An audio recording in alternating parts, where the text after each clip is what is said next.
Come on, come on, come on, come on. I don't believe this. Here I am, not 3 kilometres east of Townsville, which puts me really smack dab in the middle of the Pacific Ocean, and I'm stuck in traffic. Well, it's not all that bad. Well, like I said, it's not all bad. Finally, North Queensland and the region has its own cooking program, a program that looks at the lifestyles, our different foods and a different culture altogether.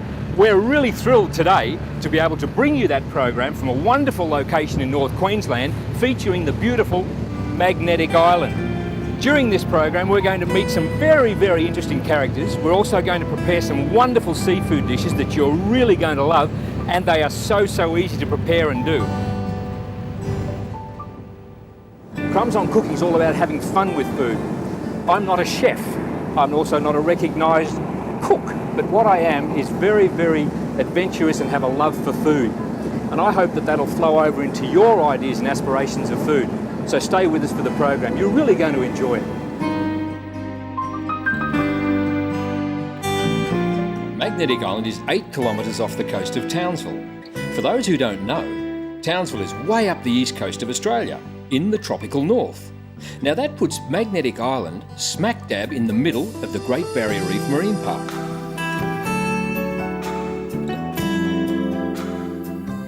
The island has a permanent population of 2,500, and many of them commute to the mainland on the fast cat service for work or just a bit of shopping. I suppose the pressure could get to you after a while, so I'll just sit here and let someone else do the driving.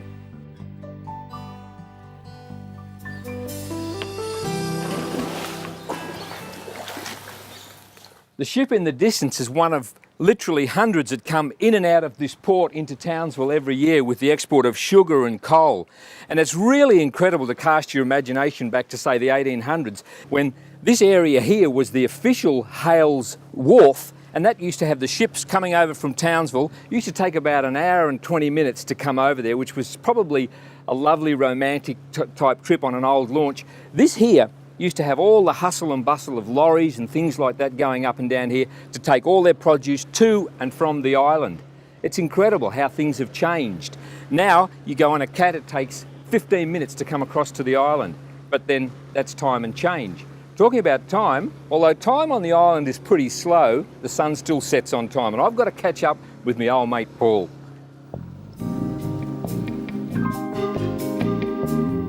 There's about 30 kilometres of bitumen road, and there's some spectacular views as it winds its way right up the eastern side of the coast of the island. This road also links all the bays, which is rather great because you can just drive straight up to the bay, hop off your car if you're not that way inclined to do lots and lots of bushwalking. But having said that, the island consists of 5,000 hectares, of which half is in fact national park, and some fantastic walking tracks that take you right up to the top of the island.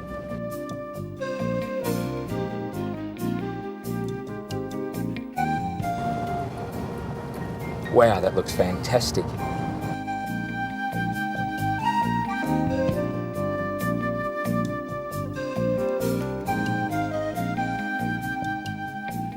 Oh, this is great.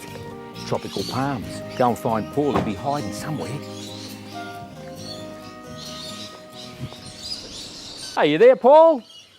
Paul, where are you, mate?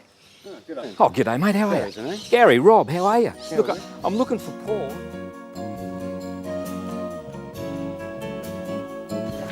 How good is all of this? Tell you what, and you've grown so much since I've seen you last. Long time no see. I bumped into Gary out the front. He said that you're up here doing concreting and cement. Well, so much for Paul working too hard. Like all fishermen, he really knows how to stretch the truth. That's as good as you could get off the picnic bay jetty? Just a little bit better. Okay, come on, I've got to have a... Oh, what a beauty! We are going to have to go to the picnic bay jetty, throw a line in, and definitely catch a mackerel. What do you reckon? Well, Paul reckons he's too busy for fishing right now. Poor bugger. So I'm off to Arcadia to check out a bit of the island nightlife. You know, it's really hard to define the atmosphere of the island. At first I was tempted to say that it's a mixture of, well, everything tropical. Then I realised it's a culture in its own right. The night markets here at Arcadia reflect the islanders' love of fun, fine food and music. Chicken ginger, can we have a look at the chicken ginger? Yeah. We'll have a look at the chicken ginger. Ginger. And with tamarind sauce. I'm here at the RSL markets with Cassie and Barry. Hello. And I've got to tell you, I've got which one was this again, Barry? Chicken ginger. Chicken ginger. Now this is made by Cassie. Barry would have me believe that he has actually created this, but I don't think he has. No. I'm just going to give it a bit of a taste test.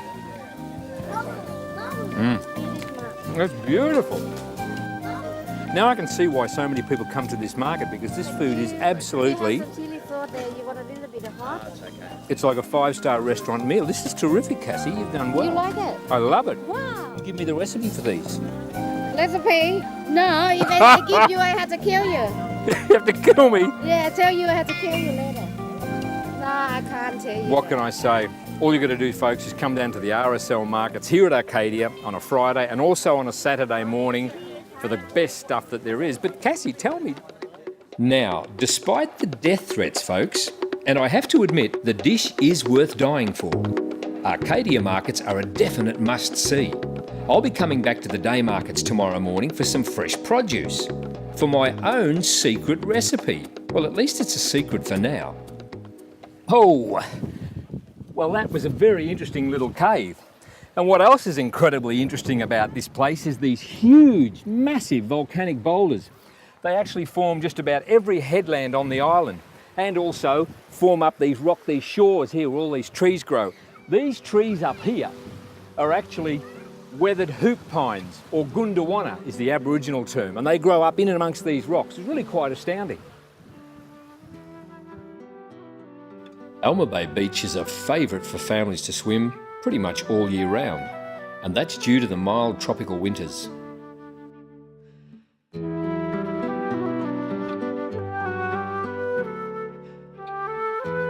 I'll be cooking our first recipe on the beach, so now it's time to get some of that garden fresh produce I've been told about.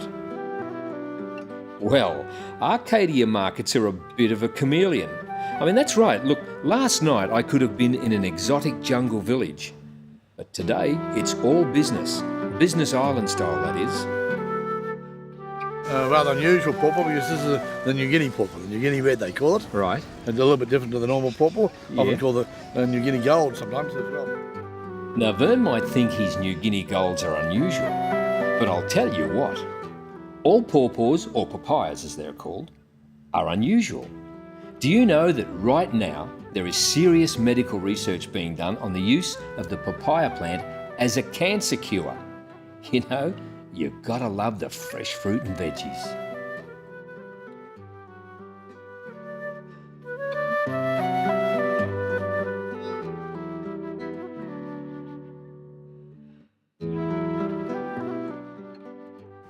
Well, here I am in the middle eastern part of the island at a fantastic spot called Alma Bay Park. And I came here originally trying to get ideas for a recipe that we're going to do today. And it just struck me, European, Greek, what better? Baby octopus, garlic of course, and a pawpaw salad. Simply stunning, and you're going to love it, it's so easy.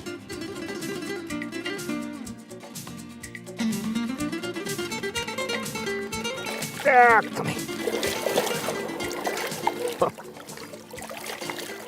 Oh, and nearly got you.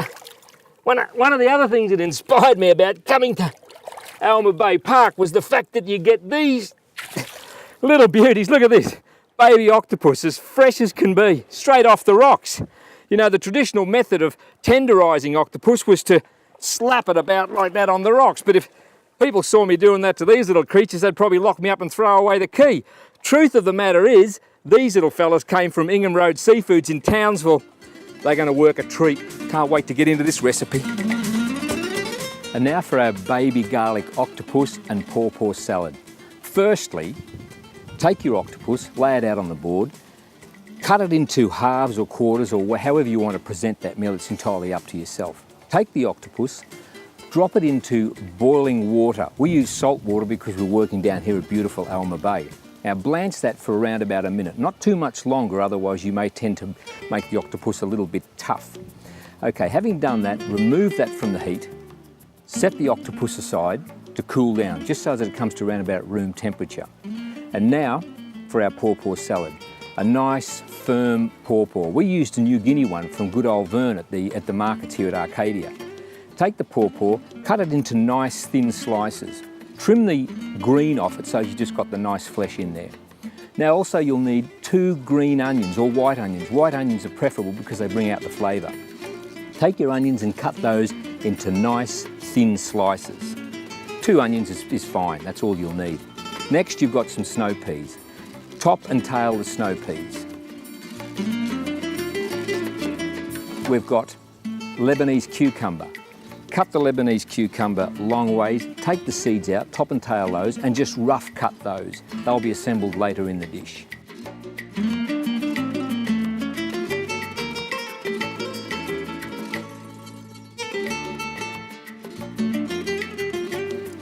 Back to our marinade ingredients. Firstly, what we do is we just take a bowl, we add to that about 80 ml of soy sauce, salt reduced, about 60 ml of rice wine vinegar, about a tablespoon of basil leaves and some caster sugar. Give that a good mix around. Take your baby octopus, put them into that, just turn them around, leave that for about 30 minutes to 60 minutes just to marinate.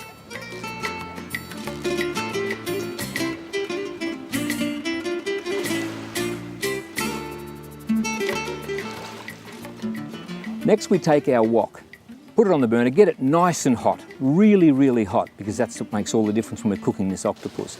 To that we add about a tablespoon of olive oil. Get that and get it nice and hot. Take the octopus, throw the octopus in, keep it moving around. To that we add garlic, about a tablespoon of garlic, and a pinch of salt to that as well.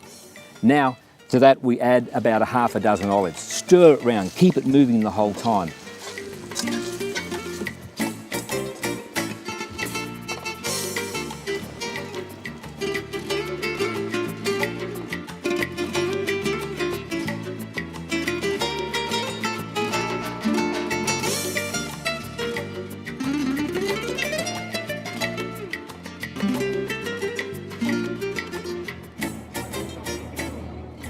Well, here we are, folks, the start of yet another beautiful day here on Maggie Island. We're going out this morning with the guys from the boat club. Hopefully we'll catch ourselves a nice big mackerel. We'll see what happens. Cairns may have the reputation of marlin fishing, but one of the worst kept secrets is the giant marlin taken off Cape Bowling Green, not far from here.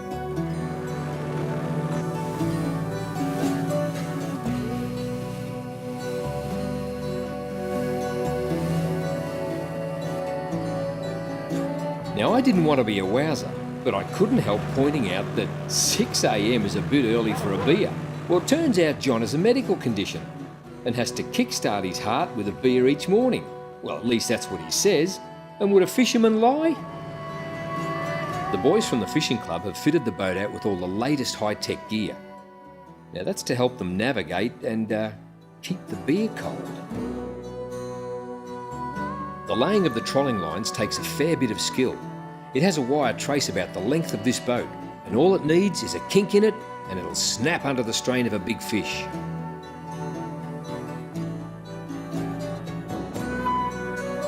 In just under 2 hours, we've hauled in 3 nice-sized mackerel.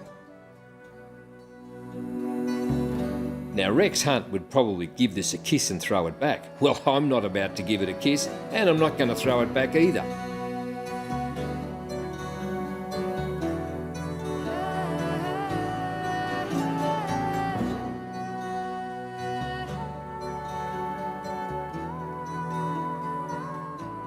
So this is what it's been all about today, fellas, isn't it? Going out, enjoying yourself. I've got a wonderful recipe that I'm going to cook up today for this fish, which is a Cajun mackerel and mint tomato salad. But more importantly, how we come to this is thanks to you guys taking us out with Magnetic Island Boat Club. How did it form? How long have you been together? It all started back, as I said, 30 odd years ago. Local copper and a few of the local got together and they said, well, let's start a little club, and all fellowship mainly, and they had a couple of little dinghies and they used to train the kids to do sailing.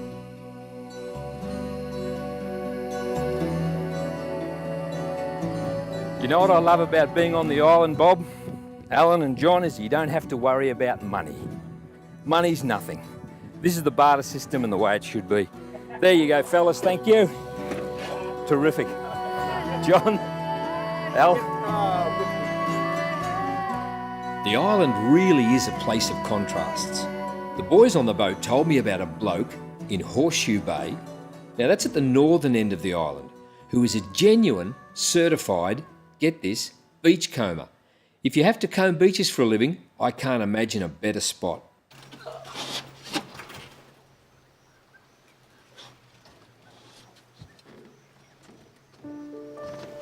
Oh, here you come. Quick! Quick! Come on.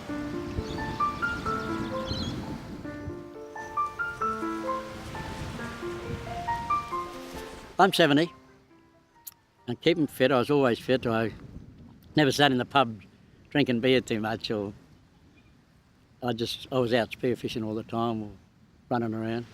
There's 2 eagles have just come down about 3 weeks ago.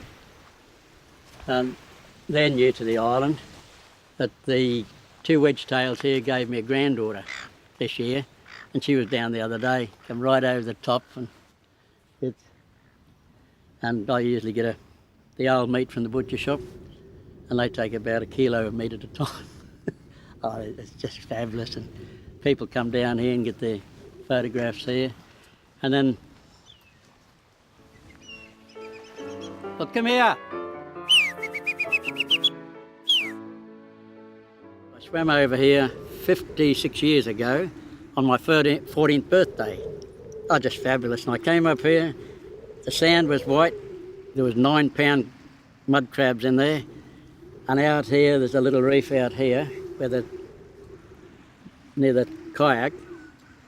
The crayfish were like the hair on my head, the feelers are just thick. And it was just beautiful, beautiful clear water. Bob Dougherty's a bit of a legend in these parts. He's lived on the island eating the local tucker for years, so he must have some really unusual recipes. Shyness is not one of my problems, so I pumped him for them. And then we'd have a big barbecue here, and I'd start marinating the prawns and all different ways to cooking them and soaking them. And Now, the marinating your prawns, what did you do with that? What was your recipe on that? oh, you peel them. Yeah.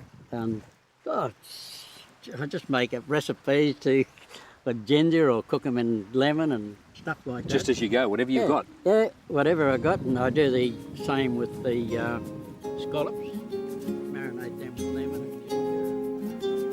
Okay, I'm starting to get the picture. Peel the prawns and use whatever you got. Sounds great. But what about the crabs, Bob? With the sand crab, you just smash it. You can either put a wine in them and just put them straight into the wine with a bit of mint sauce. It's something that you like. That's right. It's what your taste is, and that's what I like. That's exactly it. The And simplest things work. Yeah, then I'd make a salad and toss the crab through the salad. The salad, if I was making a crab salad. Well, I ferreted out Bob's culinary secrets, but there's something I've always wanted to know. What does a beachcomber do in his spare time? How does he relax? Of course, golf. Not just any golf, though. This is Bob's Rules golf. I knew it was going to be different the moment I saw the tee.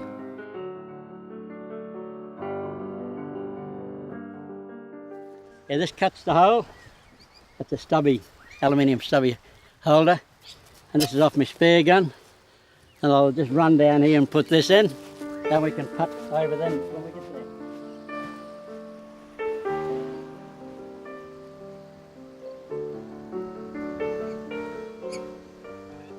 This is rather a unique tee. I don't know if you can see, this is actually a garden hose, a piece of garden hose. And it's been a while since I've actually whacked a ball, so I hope Bob doesn't put me to shame. I'm a bit worried about this.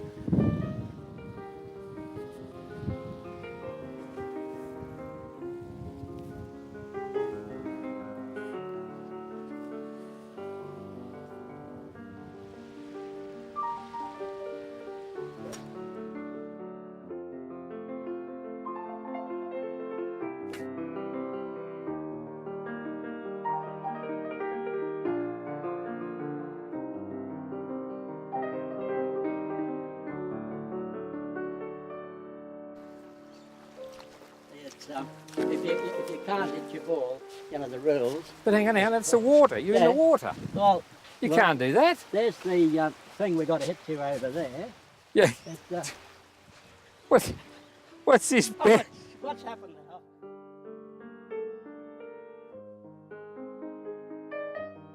Bob tells me he's never lost a game. And you know what? I believe him. I don't know how his rules would stand up at St Andrews, but they work quite well here, for him.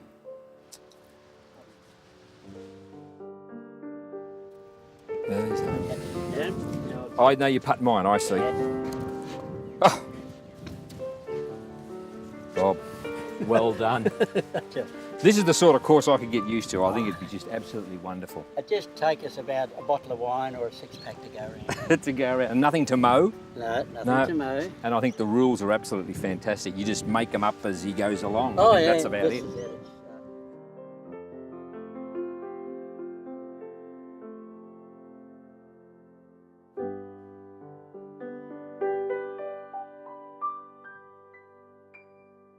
I think I'll leave Bob alone for now so he can get back to his idyllic lifestyle.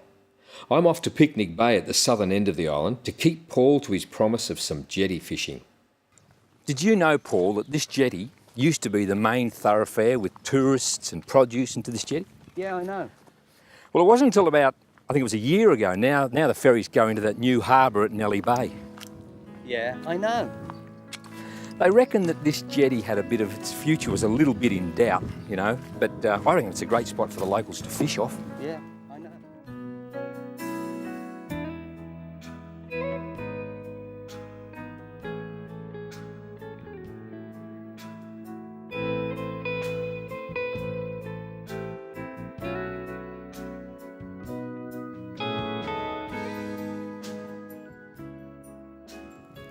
How's it going, Paul? Have you got? I saw something big down there, mate. What's you got him? Yep. Oh, you beauty! Oh, mackerel on the table tonight, fella. You haven't let me down. He's got. Holy, you beauty! Oh, look at this. This is a treasure. Have a look at that. What are you going to do with that?